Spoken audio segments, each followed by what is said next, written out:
Okay, let's talk about cutting back some of your mixed patio pots and some of your annual flowers. A lot of people think that when they buy a pot like this, they're just going to water it and then never do anything else to it. But you can see this is a mixed pot that's got lantana, sun patience, and sweet potato vine in here. I was a little worried when we put sweet potato vine in a mixed pot because look at what it does.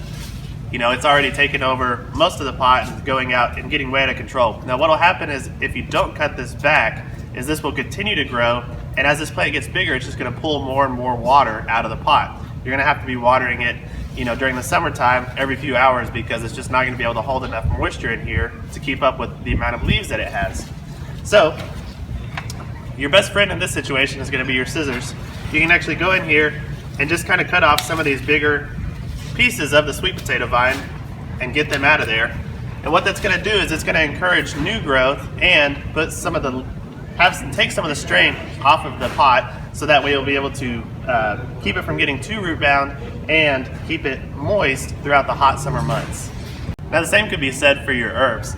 Here we've got a mixed pot. This is kind of our Italian kitchen mix. We've got some sage, parsley, oregano, and of course basil up here in the middle, getting really big.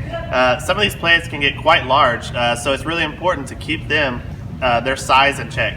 Now one thing about basil is it wants to flower, especially once the weather starts getting warm, but you never want to let the basil flower maybe until later in the season, because what's going to happen is if you let the blooms start to develop, it's going to stop producing leaves, and the leaves that it has are going to change in flavor, and it's a little bit more bitter.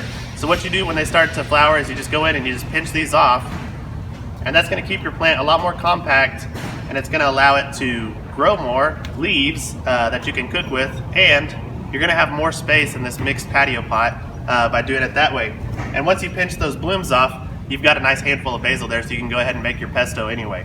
So don't be shy to get the scissors after them, to pinch them, or do anything you can to help keep this pot healthy and keep your herbs growing vigorously.